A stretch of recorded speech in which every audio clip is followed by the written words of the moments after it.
Hey, good morning, everybody. How you doing? Happy April, huh? Even for those who are more specific, happy Thursday, right? And then there's, for those who are those analytical experts in the room, happy like 8:31 a.m. for those who are even more specific. Anybody got the seconds? 33, my bad. With that being said, my pleasure. We're going to start off. First of all, I can't thank our committee and team enough for organizing our entire topics of all staff meeting discussions, and we have guests that speak with us. And thank you so much to the team for all that you're doing. And literally, thank you to you and all your departments as we are here in April. And you don't have to tell me, but I know you're busy. We're all busy. And hang in there and keep up the good work. Traditionally, like we do, let's start off by introducing any new members to our award-winning, most promising place to work division, Student Affairs and Enrollment Management. So stand up if you're new to a department.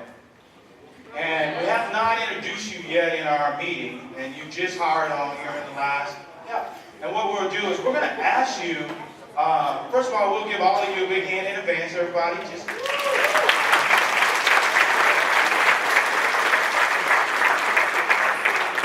Just introduce your name, where did you come from, or what department you're with now, and what you're going to do. All right. Hello, I'm Sean Jepson. I just came from undergraduate admissions, and I will be the new VA school certifying official for Center for Adult Learners and Veterans.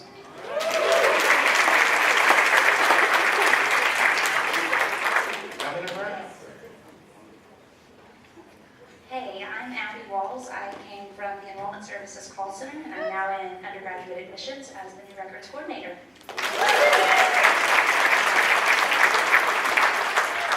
My name is Zach Hodge, and I'm coming from being a student to working as a recruiter in the admissions office. Good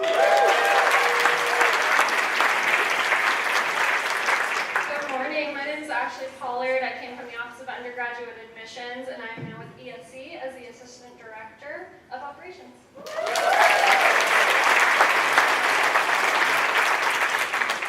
Good morning, my name is Sabrina Roman. Before here, I worked for Domestic Violence Shelter in Jacksonville, Florida. So I'm new to the University of West Georgia. I'm in the Registrar's Office as a records coordinator.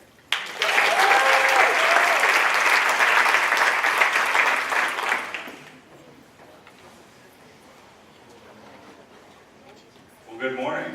As most of you know, I am back. I'm Ryan Ledbetter. I'm the Assistant Director of New Student Programs. I worked here for a few years, and I went to work for Auburn University, and I came home. All right, everyone. Welcome to our team, and welcome back. For those who are returning, we don't mind sharing for a little bit, but those Tigers have to give way to the Wolves. And I'm not calling out any names. Auburn, I'm sorry. With that being said, I'm going to just quick announcements and then pass it on to the team, and you're in safe hands of Dr. Jennifer Jordan. Without further ado, I can't tell you, it's my utmost pleasure, one, to announce to you, I hope you got a chance to go to the groundbreaking ceremony yesterday, did you? Wow. Yeah, big thanks to the Center for Student Involvement, and specifically Fraternity and Sorority Life, Alumni Development. Our student leaders with 2 years in the planning had been planning that project, and then flew with myself and Amy to Texas, and we looked at other projects, and also talked with other vice presidents at Ole Miss and Tennessee and Baylor. Well, yesterday, what beautiful crowd and beautiful project, phase one that's being development of 2 phases, and basically to showcase student engagement, specifically fraternity and sorority life, growing student leaders on our campus. The other piece of that, the president, interim president and I walked down to the Campus Center Ballroom, and the health services team on the peer leaders and peer education, patient advocates, with Ron and the leadership there, and Jill and Corey and Jamie. The Take Back the Night, several hundred students were in there. Did anyone get a chance to see that last night? Yeah. That was really amazing. Yeah. And Dr. Crafton spoke there as well at the Take Back the Night event, and as well as the groundbreaking. And what I'm really so proud of, modeling this caring for students in our community, I think from the top all the way down to you and our departments, and to me, who I'm just glad to have a job. And by the way, my role, Associate Vice President for Student Life and Dean of Students, but I will start the way, as you have seen emails announcing the new changes. I'm serving as the Interim Vice President for Student Affairs and Enrollment Management. So I am honored to just roll my sleeves up and serve alongside you. And what I've heard from our new interim president is the search committee has been underway. We'll get underway, and that could take 3 to 6 months for the search committee, and then about 6 months as well, and that search and transition could be up to a year. And then any new leader that transitions to our institution could take 6 months as well. So with that being said, there's quite a bit of time that we will just keep working hard and being one of the best divisions at this university and in our nation. And I'm just honored to serve with Dr. Jordan, Teresa, and Alicia, and Michelle Hawkins, and team, and Taylor, all with you. And what I've noticed is a lot of people have asked me, well, in your role, you barely were doing your job. I don't know, you should lie. And then, as the dean of students, and you show up to meetings, and you're supposed to be in 3 other meetings at the same time. But I always was smiling and was working together. And thanks for being nice to me. But how could you even try to do the legendary Dr. Lingro's job as a VP SAEM and the other one at the same time? Well, the answer is I can't. And what I've been informed is I'm fully focusing on the VP SAEM job, which you all know is a pretty big one. And with that being said, I'm announcing now these changes that we have been working on for a few weeks. We have been talking internally with these 2 leaders, what I would frame as growing leaders, as all of you in our division from Engage West, Dr. Marrero. The theme for the last 6 years, West Georgia is a very special place with outstanding leaders, and we want to recruit and retain and develop them as best as possible here. And I think this is just an example of that. It is my absolute pleasure to ask Dr. Lisa Adams and Ms. Anne-Marie to please stand, and we give them a big hand.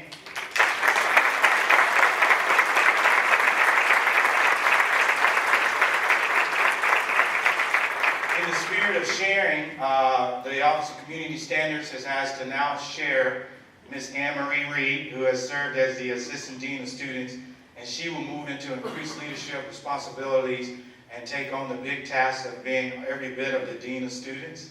And under that portfolio, not only includes the Office of Community Standards, but she will provide guidance for also housing and residence life under what we would describe as community living, learning, and engagement. Also for the Center for Student Involvement, who oversees student engagement and organizations and involvement.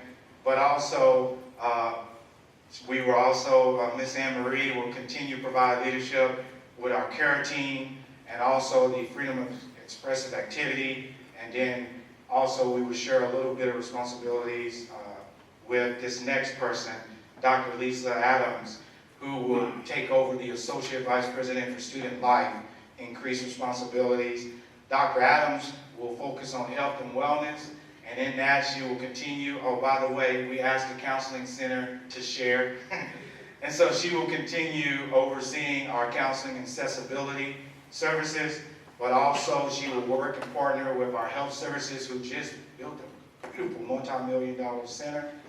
But also TJ's team, who's awesome and fanatic in the university, campus student and recreation, and the health and wellness components there.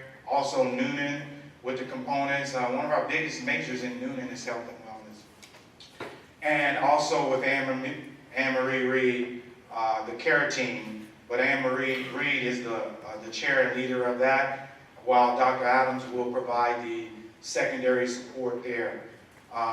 Also, career counseling. And little history for y'all, the Career Services Center was birthed out of counseling and career a little bit here. There's a history here. But very, very, very, very strong connections. I will send you this in an email. There's a nice little document we have that splits our team and the things that we do. But I wanted to at least sum it up for you to say this most important thing is we're going to be fine. We're going to be fine through these interim changes and the increased roles for our growing leaders. Dr. Adams and Ms. Anne Marie Reed with Dr. Jordan will work together with me to not only progressive leadership, but permanent changes. And we're going to work hard to progress the university in a way that you do every day, which is we're known as a very caring, collaborative, and growth and development division. For those in the room, those are our values. Okay. Does anyone have any questions while I share pretty much all that information? And I didn't go into every detail. I just did a highlight because actually the committee only gave me a few seconds. But true to my style, I want to make sure to get you as much information as possible. Any questions in regards to our two leaders taking on increased roles during this time period for our division? Okay, thank you so much, everyone. Have a good morning.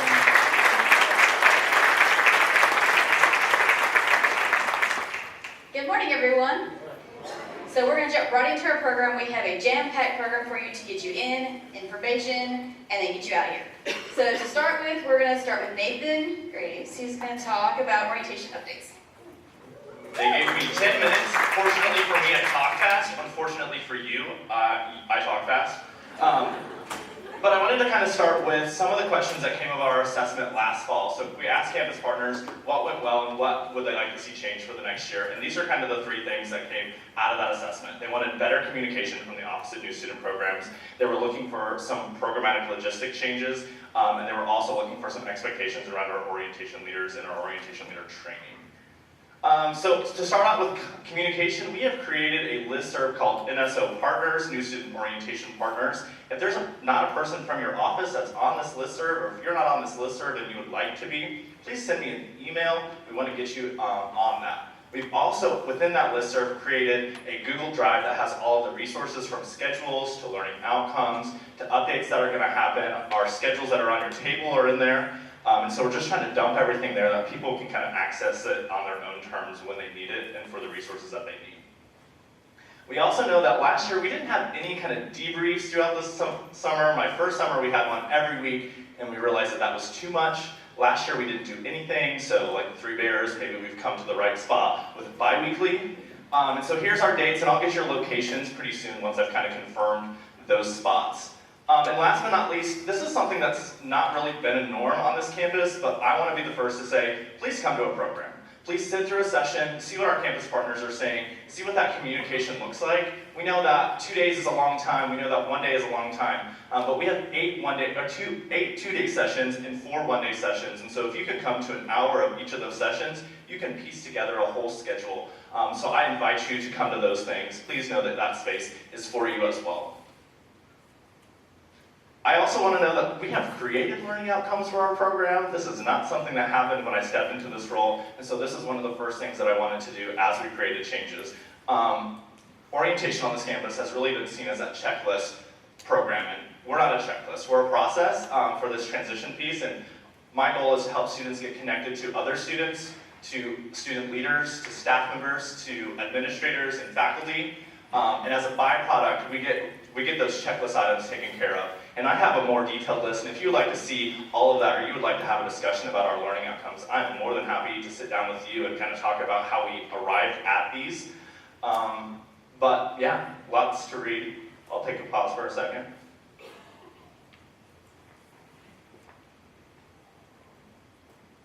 So we have a lot of changes in our schedules this year, and this also came from our assessment as we surveyed our students and their families last summer. But I wanted to let you know that in all of these changes, no one's content has been changed, no one's content has been cut. We have just flipped our schedule to make it more appropriate in the timing of when they're receiving our information. One of the best things that I'm excited about is that our 2-day program will start at 1 o'clock on day 1. This gives our families the opportunity to drive in the morning. They don't have to spend 2 nights in a hotel room. A lot of our families can't afford that, and so we were noticing that a lot of people were leaving their houses at 3 a.m. or 4 a.m. in the morning, and we were programming until about 11 o'clock at night. And I don't know about you all, but I'm already exhausted when I have to be here at 6, and I don't think that they were really retaining that information. It makes for a harder day 2. And so we've moved that back. That gives them time to leave their houses around 7 or 8 if they still need to arrive for our program and get started.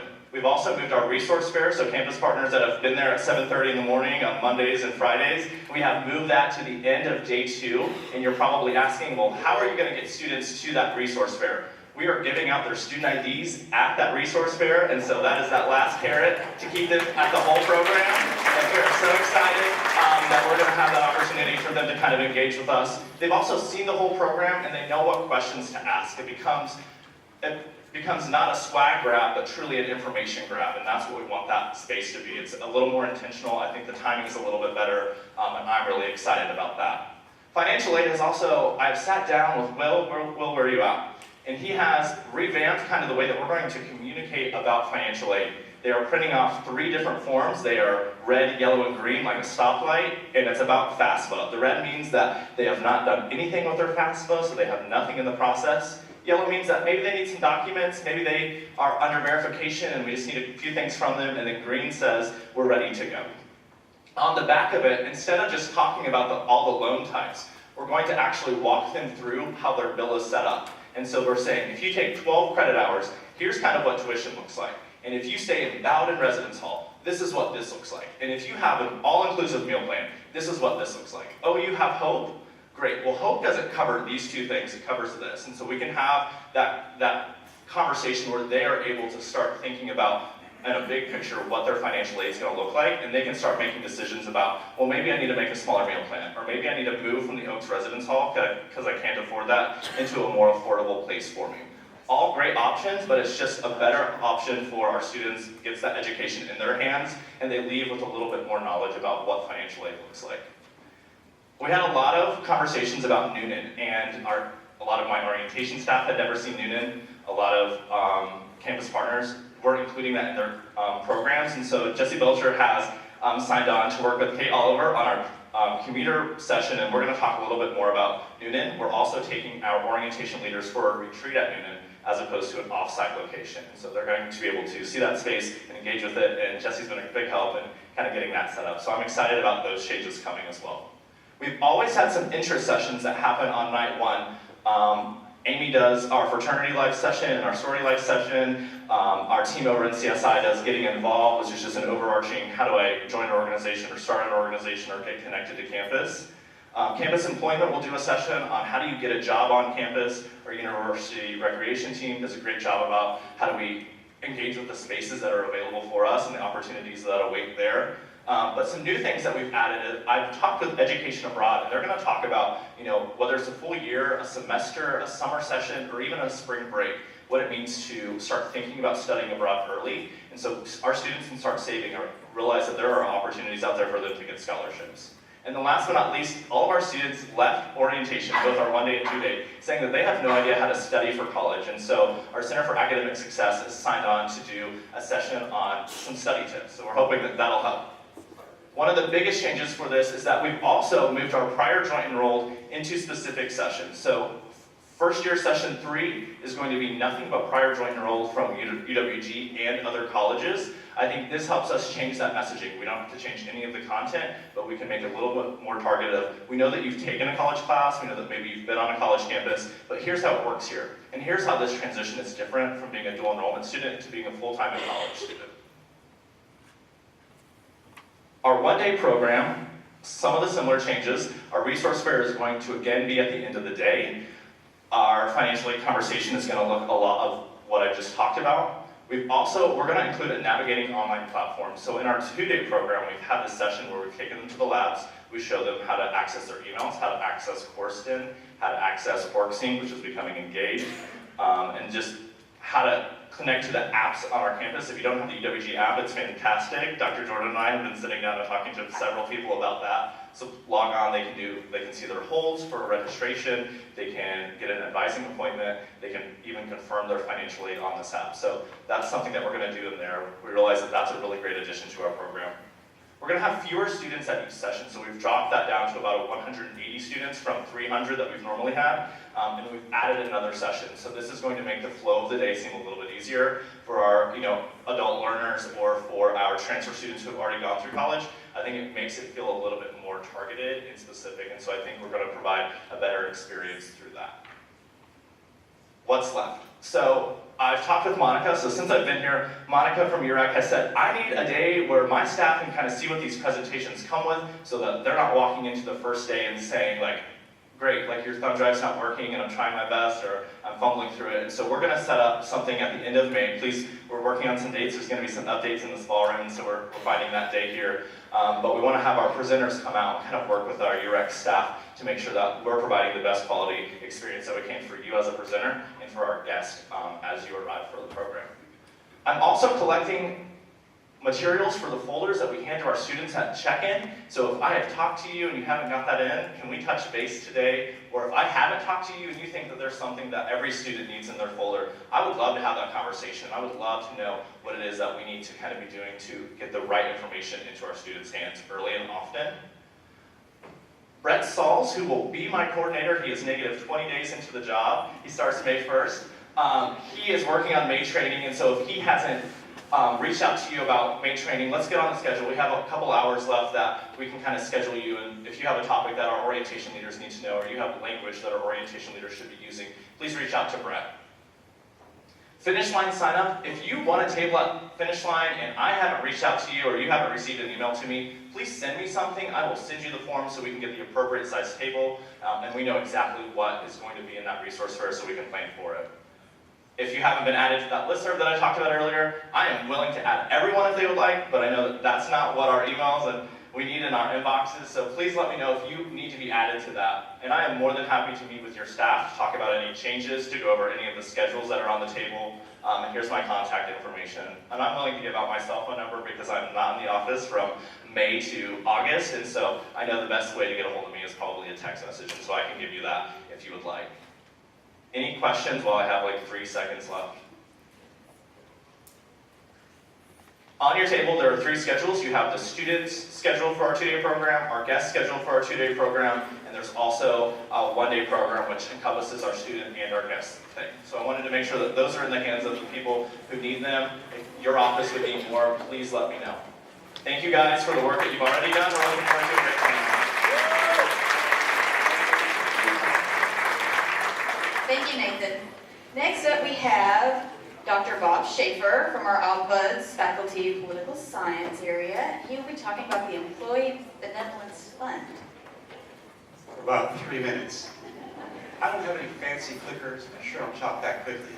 Can you pull up the West Georgia website? Try to. Can I wake you up? I'm so sorry. Start counting for 3 minutes, okay? I'm here just to educate you all about a program that Dr. Kraft started about 2 years ago. It's called One UWG. Have any of you heard of it? How about 5 for a Friend? Where Dr. Kraft was trying to persuade faculty and staff to put $5 in a box. That money was going to go into a foundation account. The monies then would be used to help all employees who had financial needs. The program is brand new. We've developed a committee of representatives from all 7 divisions, and we've been in high gear since last fall. It's all brand new. What the committee is trying to do is just come up with guidelines. Who can get assistance, how much? Thus far, 6 employees, 6 of your fellow employees have reached out for assistance. Most of the instances have to do with medical issues. An employee whose spouse has a premature baby, she can't work, they can't pay their bills, we helped. Another employee whose spouse has cancer, we helped. Not a lot of money, but thus far we've distributed about $3,500, $1,000 left in the till. So my goal today is just to let you know that something called One UWG exists. Is it up? Oh. Can you go to the Ombuds website? On the Ombuds website, there's a really nice new link that has, I'll let you just go there. did wake him up. I'm so sorry. Either way, what are we here for? To let you know that the program exists. We, people from all over campus, are trying to work on it. Part 2 of the program is the fundraising. Here's the good news. I have no intention of fundraising today, but that's what we're going to work on down the line. Maybe I'll do a little fundraising. Okay, just thought I'd ask. We want you to be aware of it, because if you know of anyone who's in need, have them reach out to the Ombuds office. It's all anonymous. We filter the information, take out names, and then let the committee decide if we can help without names. On the upper right-hand corner, you see the top link. It says 1UWG Benevolence Fund. I ask that you go there. Please go there sometime just to learn about it. That way you'll know. What's the real reason I'm here for? And I'll sum it up. Someone came up with the name 1UWG, and that's the problem. Because employees on this campus have gone and tried to donate to 1USG. No. So we're having a contest, and part of the contest is to come up with a new name, but also to educate everyone that this program exists, and then down the line do fundraising.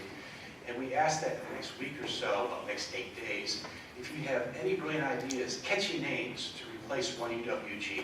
And thus far, a number of people have submitted possible ideas, and I'll tell you 2 of them. One Heart is one example, or UWG Helps. Anything like that. We ask that you please go online, you can do it anonymously, and submit your brilliant idea. And the committee will narrow that list of names down to 5, and then everyone on campus gets to vote, and the winner will have a statue put on the front campus with an eternal flame. Make a note, go to the website, learn more about it. We're here to help people. And I'm going to conclude with this story. This is why I like working at West Georgia. Just before campus shut down before Christmas, just before, someone contacted me on a medical issue in the family. They ran out of money. And what the person said was, we're not looking for money to buy Christmas gifts. Christmas is out. We're trying to figure out if we can buy food. The foundation went into high gear. In 48 hours, a check was delivered to that person. That's what you all did. That's what we did. That's why we're here. 1UWG. Thank you very much.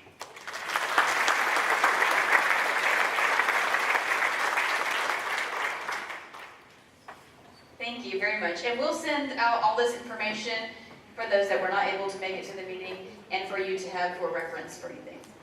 So our first presentation is going to be from the Registrar Department. My name officially is Melissa Frederick, since I did not introduce myself. I am part of the transfer team, and my other assistants that are with me today, we all work together, is Caley Motes, who will be our first speaker, and Fernander, who will be the second speaker, and I'll be the concluding. And we're going to be talking on the topic of FERPA. All right, good morning, everyone. Like Melissa said, today we're going to be talking about FERPA. What is it, and is it important? We hope that everyone has at least heard of FERPA before, and hope you actually know something about it. But our goal today is that everyone, whether you've been here for several years or maybe you're new to higher education, that you walk away with something that you can do, a practical application to be in compliance with FERPA. So first we have to talk about what is FERPA. FERPA stands for the Family Educational Rights and Privacy Act of 1974. It's sometimes referred to as the Buckley Amendment, and the purpose of FERPA is to protect the rights of students by controlling the creation, maintenance, and access to educational records. It guarantees students access to their educational records while prohibiting unauthorized access by others. So, what is an educational record? An educational record is a record, file, document, any kind of other material which contains information directly related to a student and is maintained by the institution or maybe a third party that we have contracted to maintain that information. So there are some things that are not part of an educational record. Those are law enforcement records, employment records, health records, alumni records, and sole possession records. A sole possession record is a record maintained by the creator, not the institution. And so as an example, that might be a personal note that you have. So when do FERPA rights begin and end for a student at UWG? FERPA rights begin when a student is 18 or enrolls in an institution of higher education. At UWG, we say a student is enrolled on their first day of classes. Sometimes this gets a little blurry for our dual enrollment students because they're most likely under the age of 18. They're still in high school, but they're taking classes here at West Georgia. And because they are enrolled, and then once they attend that first day of class, they are protected just like any other student on our campus. FERPA rights end when we receive a death certificate or if it's otherwise specified by the state law. So basically, once they go into effect, they stay into effect for a student's entire life, even once they move past the institution. So FERPA provides students with 3 basic rights. They have the right to control the disclosure of their educational record, the right to seek and amend and correct educational records, and the right to inspect and review their educational record. We're going to talk a little bit more about disclosure of educational records, but I do want to just make sure I point out that if a student wants to seek to amend their record, or if they just want to inspect and review their record, they have to make a written request to the registrar's office. If we, for some reason, do not hold that record, maybe it's in the department or another department, then we will make sure the student gets to the right person. But pretty much any request in regards to FERPA has to be in writing. Thank you, Caley. So as Caley said, I'm going to talk about disclosing educational records, and there's a couple of different things that go along with that. So students do have a right to control their educational records under FERPA. So if we disclose educational records on the campus or to partners, outside vendors that we've contracted, things like that, we have to have a legitimate educational interest to do so. So the U.S. Department of Education defines a legitimate educational interest as a need to know. Basically, that you have a legitimate need to know that information, that we're not just passing out students' GPAs or grades for no reason. And so there must be a need to know the information of the educational records to complete a function of the institution or to accomplish a task on behalf of the student. Now there are several exceptions to that need to know, and the first one we're going to talk about is directory information. Has anybody ever heard of directory information before? Cool. So at University of West Georgia, we have 11 things that we consider directory information. The U.S. Department of Education allows us to consider some other things, but as an institution, we have chosen to only include these 11. That is a student's name, their address, permanent and mailing, their permanent telephone number, their major, date of attendance, previous institutions attended, degrees and awards received, participation in officially recognized activities and sports, the height and weight of athletic team members, photographs, and full or part-time enrollment status. It's also very important to know that at UWG, a student's email address is not considered directory information. At some institutions, perhaps if you've worked at another school prior to this, that may have been considered directory information. We do not consider it here at West Georgia. Additionally, a social security number is never considered directory information. A student's gender, their race, their ethnicity, their nationality are never considered directory information under FERPA. So directory information does some really cool stuff for us as an institution. It allows us to do things like create news stories, create social media posts. It allows us, specifically for me, since I'm the graduation registrar, to do things like make the graduation program with all of these students' names, their awards, and things like that in it. So I'm going to test your knowledge real quick with a scenario about directory information. So you're in your office and you receive a phone call from Jane.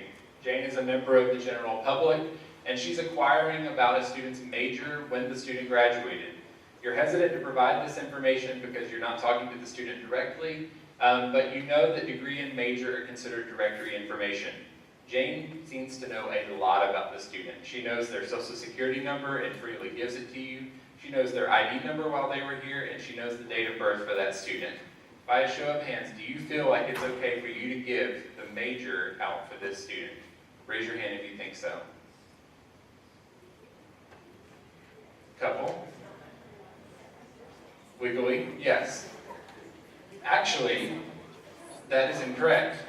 So, by verifying directory information by using a student's confidential information, you're in a sense verifying that confidential information and that it connects with that student's record. So if Dr. Jordan gives me her social and I give her, or somebody gives me her social and I give them their major back, I'm essentially saying that yes, 100% that is who it is.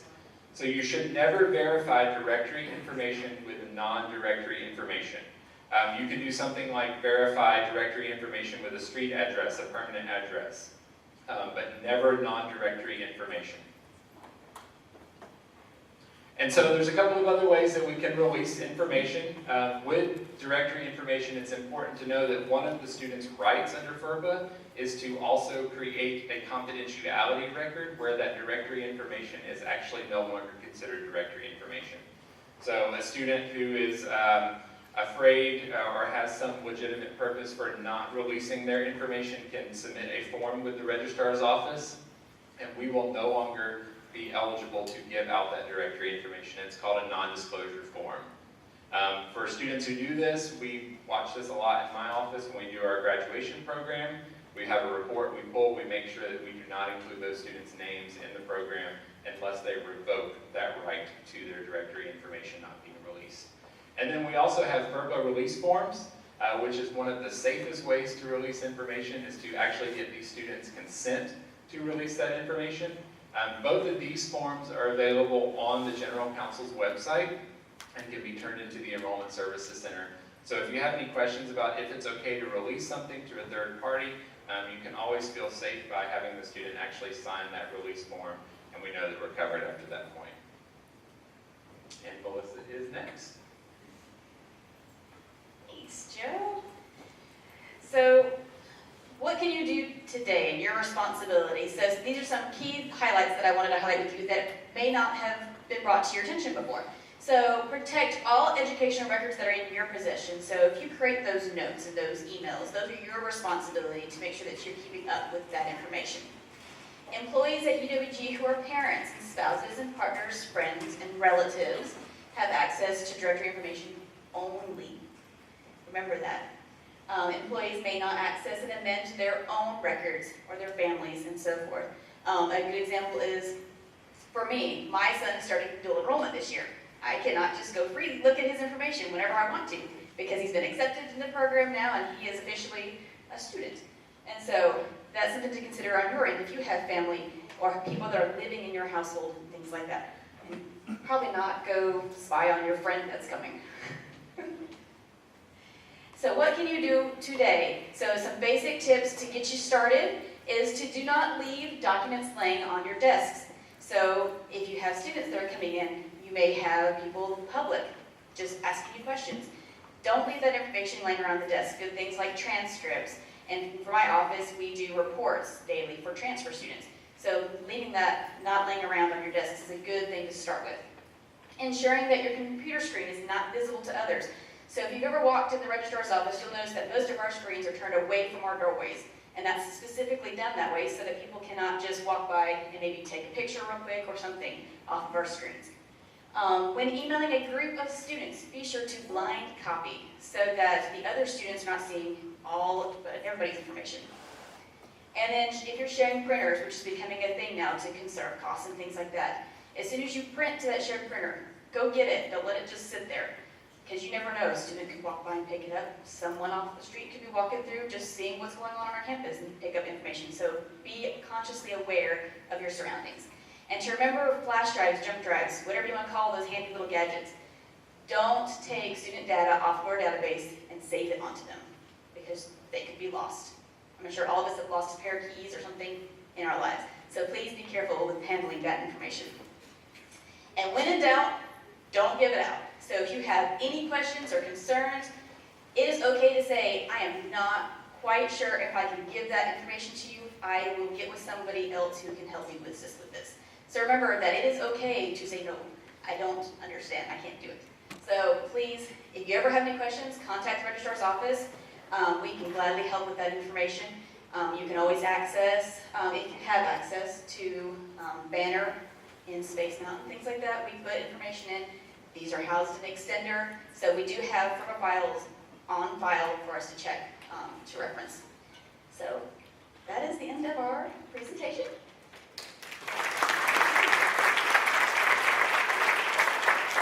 And I want to say, could not have done this without the help of Caley and Joe and our office, Ms. Donna. She helped us put all this together for you guys. This will be visible for you. We'll send it in an email. But the last thing is that you have a tips handout. So please take these with you, put them somewhere so that you can see them and reference them and use them if you ever have questions. And thank you, Joe, for putting this handout together.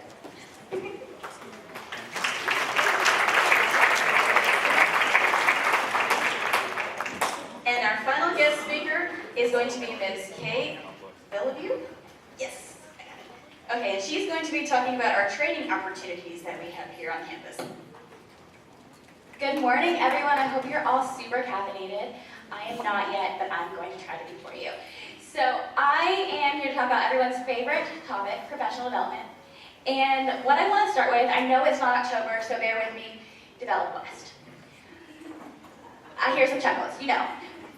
But we're going to start with Develop West because this is a great resource for you. I know some people here take advantage of it. We have green zone training and things like that that you can register for your courses, let people sign up. You can manage the roster and instructors, and it's a great way to keep that data safe and make sure that you know who's coming, manage your own roster, and we can help you do that if that is something that you're interested in. It also allows you to track those participants in the classroom. So later on, if you're not sure who's ever come to that class, and you need to report of all your trainings for the last year, we can do that. Now, just a side note, this does not apply to anything that's open to students. We have licenses for Develop West for our faculty, staff, graduate assistants that I manage, and a shout out to Kara in Career Services. She is our employment manager, and she does all of our essays. So, when you go to sign up, you'll see that instructor-led training class, and you can click on that to register for any classes. These are things like search committee training, green zone training, the fun ones like budget reporting.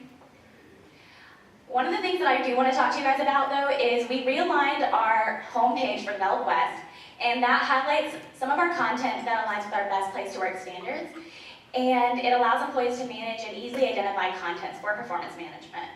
So this is now what our new homepage looks like. This does not encompass all the topics related to things like accountability, leadership, professionalism. You can go and look forever on these topics, but these are just some of the ones that we felt were really important. So when you go and you click on that, it'll pull up courses, books, anything that is relevant. You can also browse the catalog and go in and look for different topics that are interested for you. But if there is something that you want to do for your entire team, if you have graduate assistants and student assistants and you want to build a curriculum and a learning program for them, we're happy to help you do that. All of the managers in this room, and not necessarily like every manager, but your top level manager, have access to create a learning plan for all of your employees. We have a job aid on our website for how to do that, but if you don't know, I'm happy to walk you through it. You can do things, I know HR this past year actually did a Bridging the Diversity Gap training where they required all of their employees to do additional diversity training. So there are definitely opportunities here. If you are an admin, you'll see this admin button on your screen. That's how you'll know. If you're not an admin and you think you should be, feel free to contact me. And one of the other things that's really cool about Develop West, if you don't know, it's not a secret, but we recently got an app. It's kind of like Audible in a sense, but really for professional development, you can listen to books. I use Audible all the time when I'm working out, so you can go on here and listen to a new book, and you don't have to pay for it. This is free to you, and we have this little handout on our website along with some user guides if you aren't sure how to download it. And these are not for compliance. So you can't go on here and do compliance on your phone, but you can go and watch some courses, listen to books, things like that. The final thing that I want to talk to you guys about is the learning opportunities at Tech. This is one of my favorite things to take advantage of, so when you see my emails come out every month, please don't ignore them. But we do have some really awesome opportunities. This email does come out monthly, and we are getting ready to send out the entire course catalog for 2019. Some of these courses do have costs associated with them. I know the DISC course is really wonderful, but it is $60. Courses do vary in price, so some are $200. It really just depends on what it costs their institution for licenses.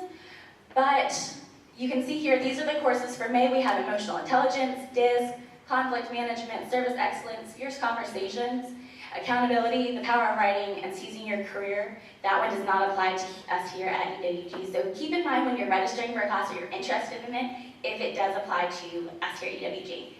And that is all I have. If you have questions, I'm going to hang out for a little while. So if you do have something more specific, I'm happy to help you walk through that. But does anyone have any questions about Belliveau West or Georgia Tech? Awesome.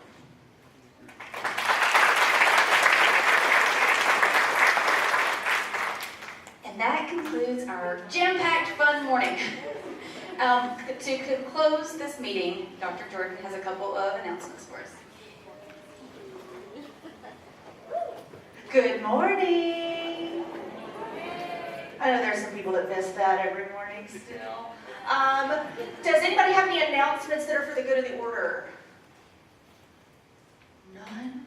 I see Cassidy. Thank you, Cassidy Nelson. Oh my God, somebody clapping today. Yes.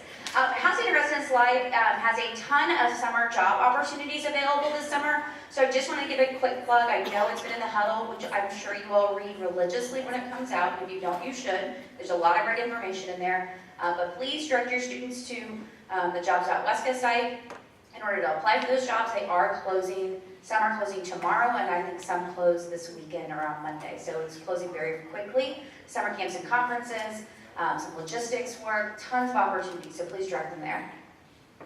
Thank you, Cassidy. Monica.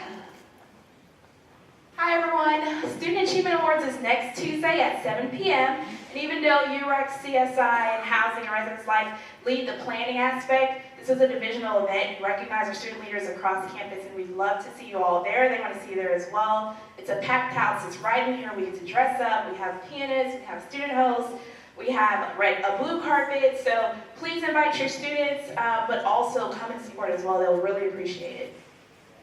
Next Tuesday at 7.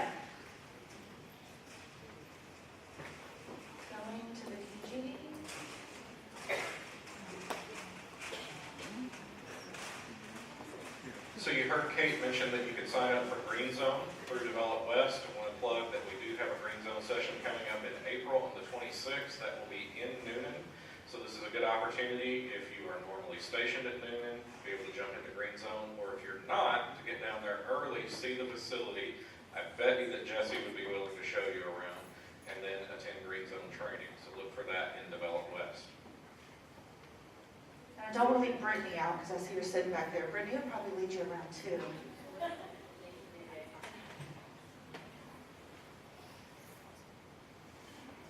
So I have a quick question for the registrar's office.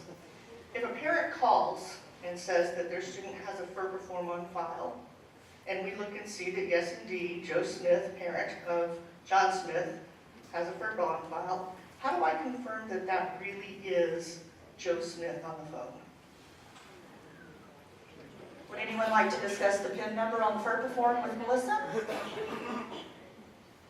Enrollment Services? PIN number! So they create a PIN number whenever they fill out the FERPA form, as well as the address of the parent. So you can use either one. So we have multi-factor authentication for parents as well. So yes.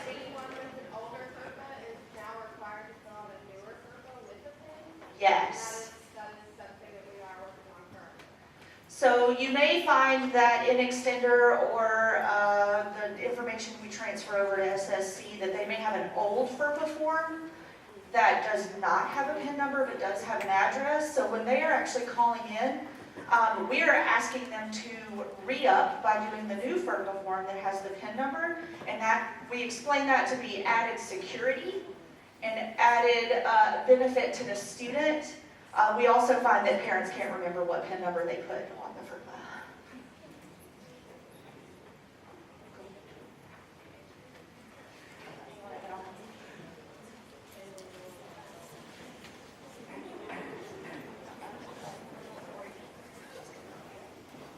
Hey everyone, so two quick announcements. The first is Most of you know about our Fall Wellness Expo that we do every year with UREC, Health Services in UREC. This year we are doing a Spring Wellness Expo. It will be April 24th from 11 to 1. Most of y'all have a table. If you don't have a table and you want one, shoot me an email. We'll see what we can do about getting you on there. The second is if you have any students who would be great peer educators, our applications are open and we are looking to hire quite a few. Thank you.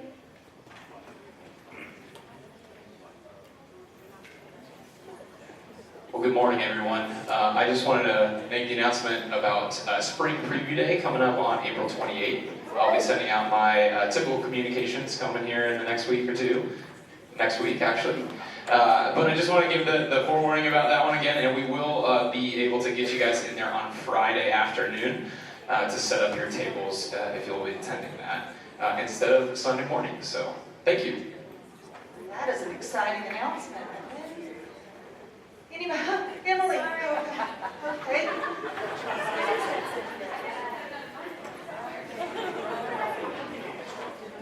This is my exercise for today. Good morning. I just want to tell you guys about Day of the Wolf, which is next Wednesday. A full-packed day and night of activities, but specifically for you all, we have a free lunch for all students, faculty, and staff until it runs out. 12 to 2 outside on the campus patio. We also will be coming in conjunction with the student employment party as well. But a full day, we have spring fling in the afternoon, silent disco at night for students, but come by and participate. Thanks. All right, and if that is our last announcement, I bid you adieu. Have a great day.